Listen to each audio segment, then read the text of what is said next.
بسم اللہ الرحمن الرحیم۔ اس سے یہ نہ سوچے کہ میں عزاداری کی توہین کر رہا ہوں، خدا کی قسم عزاداریوں سے ہماری نفس چلتی، سانسیں چلتی ہیں، یہ عزاداری کی دین ہے، یہ حسین کی دین ہے جو ہماری سانسیں چل رہی ہیں۔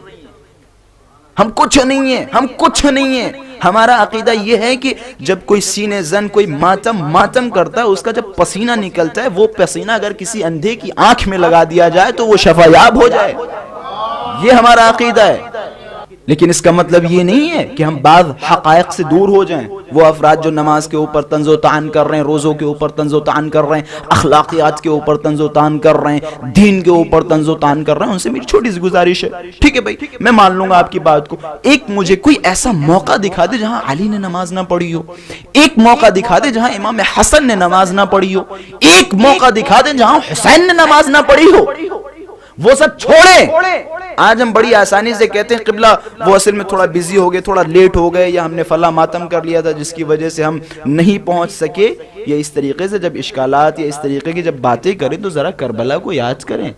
آپ کی پریشانی اور زینب کی پریشانی برابر ہے، آپ کی پریشانی اور سجاد کی پریشانی برابر ہے، آپ کی پریشانی اور علی اکبر کی پریشانی برابر ہے، آپ کی پریشانی اور حسین کی پریشانی برابر ہے۔ ہم تاریخ میں پڑھیں کہ جناب زینب سلام اللہ علیہ نہ کہ واجب کہ نماز شب کبھی ترک نہیں کی، اور آخری وصیت جب امام حسین کر رہے ہیں نا تو بہن سے کہہ رہے ہیں، بہن زینب لا تنسینی فی نافلۃ اللیل، بہن زینب نماز شب میں مجھے فراموش نہ کیجئے گا۔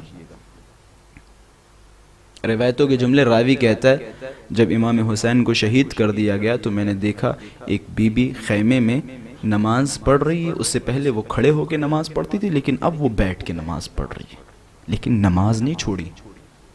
میرے کہنے کا مطلب نماز، روزہ، یہ تمام چیزیں نہیں ہیں، میں ایک کلی بحث کر رہا ہوں۔ کسی شے کی وجہ سے کسی شے کو آپ ہلکا نہ کریں۔ جس چیز کو آپ نے ہلکا سمجھ لیا، میرے اس جملے پہ اگر آپ نے غور کیا تو انشاءاللہ نتیجہ مثبت ملے گا۔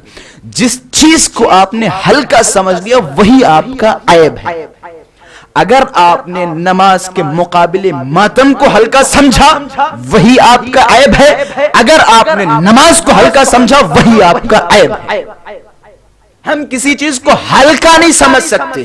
جس طرح سے آپ پڑھتے ہیں نا گناہ کبیرہ کسے کہتے ہیں؟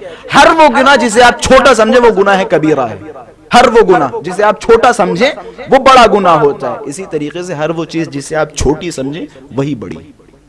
نہ آپ ماتم کو چھوٹا سمجھ سکتے ہیں، نہ نماز کو چھوٹا سمجھ سکتے ہیں، کوئی شک نہیں ہے اس میں۔ بے شک ماتم ہمارے لیے ایک عبادت ہے، ماتم ہمارے لیے ایک پرسہ فقط و فقط سینوں پہ ہاتھ مارنا نہیں ہے، عبادت ہے۔